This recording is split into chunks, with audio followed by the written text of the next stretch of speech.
Assalamualaikum warahmatullahi wabarakatuh. Perkenalkan, nama saya Floran Pertiwi dari kelas 12A2. Di video ini saya akan membahas materi tentang dasar anatomi dan fisiologi. Selamat menyaksikan. Sebelum masuk ke materi utama, di sini aku mau jelasin dulu istilah dasar dari anatomi dan fisiologi. Anatomi berasal dari bahasa Latin yaitu ana yang berarti bagian atau memisahkan, dan tomi yaitu iris atau potong. Jadi, anatomi adalah ilmu yang mempelajari bentuk dan susunan tubuh baik secara keseluruhan maupun bagian-bagian serta hubungan alat tubuh yang satu dengan yang lain. Fisiologi berasal dari bahasa Latin yaitu physis, yaitu alam atau cara kerja, dan logos, yaitu ilmu pengetahuan.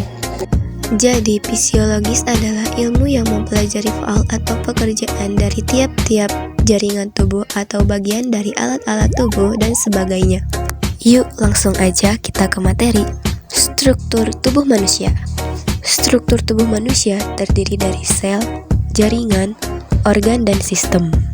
Secara umum, sel merupakan unit terkecil penyusun tubuh manusia. Setiap jenis sel dikhususkan untuk melakukan suatu fungsi tertentu.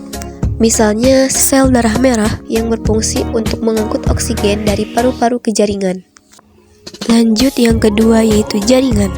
Ada 4 tipe jaringan. Yang pertama yaitu jaringan epitel, yang disusun oleh lapisan sel yang melapisi permukaan organ seperti permukaan kulit, dan berfungsi untuk melindungi organ yang dilapisinya sebagai organ sekresi dan penyerapan. Yang kedua yaitu jaringan pengikat, yang berfungsi untuk mengikat jaringan dan alat tubuh. Yang ketiga, jaringan otot. Jaringan otot terbagi menjadi 3. Ada otot polos yang dapat ditemukan di organ tubuh bagian dalam, otot lurik yang dapat ditemukan pada rangka tubuh, dan otot jantung yang dapat ditemukan di jantung.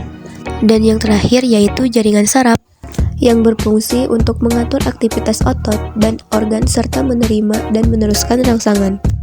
Dan yang terakhir yaitu organ dan sistem organ. Mulai dari sistem kardiovaskular untuk memompa darah ke seluruh tubuh, sistem pencernaan untuk memproses makanan dengan mulut, perut, dan usus, sistem endokrin untuk komunikasi dalam tubuh dengan hormon, sistem kekebalan untuk mempertahankan tubuh dari serangan benda yang menyebabkan penyakit, dan lain sebagainya. Ada banyak istilah gerakan dalam anatomi. Yang pertama yaitu fleksi dan ekstensi. Fleksi adalah gerak menekuk atau membengkokkan, sedangkan ekstensi adalah gerakan untuk meluruskan. Contohnya yaitu gerakan ayunan lutut pada kegiatan gerak jalan. Yang kedua yaitu aduksi dan abduksi. Aduksi adalah gerakan mendekati tubuh, sedangkan abduksi adalah gerakan menjauhi tubuh. Contohnya yaitu gerakan membuka tungkai kaki pada posisi istirahat di tempat merupakan gerakan abduksi, dan kaki digerakkan kembali ke posisi siap merupakan gerakan aduksi. Yang ketiga yaitu elevasi dan depresi. Elevasi merupakan gerakan mengangkat, sedangkan depresi adalah gerakan menurunkan. Contohnya yaitu gerakan pundak ke atas disebut elevasi dan ke bawah disebut depresi. Yang keempat yaitu inversi dan eversi. Inversi adalah gerak memiringkan telapak kaki ke dalam tubuh, sedangkan eversi adalah gerakan memiringkan telapak kaki keluar. Untuk istilah inversi dan eversi hanya untuk wilayah di pergelangan kaki. Yang kelima ada supinasi dan pronasi. Supinasi adalah gerakan menengadahkan tangan, sedangkan pronasi adalah gerakan menelungkupkan. Istilah supinasi dan pronasi hanya digunakan untuk wilayah pergelangan tangan. Yang terakhir yaitu endorotasi dan eksorotasi. Endorotasi adalah gerakan ke dalam pada sekeliling sumbu panjang tulang yang bersendi, sedangkan eksorotasi adalah gerakan rotasi keluar. Juga ada beberapa istilah pada lokasi anatomi. Yang pertama yaitu bidang median yang membagi tempat tubuh menjadi di bagian kanan dan kiri. Yang kedua bidang sagital yang membagi tubuh menjadi 2 bagian dari titik tertentu. Bidang ini sejajar dengan bidang median. Yang ketiga bidang horizontal. Bidang ini membagi tubuh menjadi bagian atas yang disebut superior dan bagian bawah yang disebut inferior.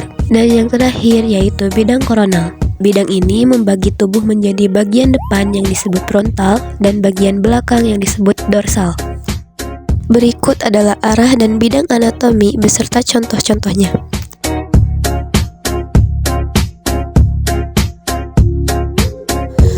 juga dapat dilihat pada gambar berikut.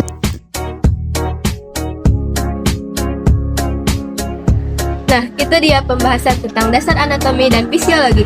Semoga materi ini bermanfaat dan menambah pemahaman kita tentang dasar anatomi dan fisiologi. Sekian dan terima kasih. Wassalamualaikum warahmatullahi wabarakatuh.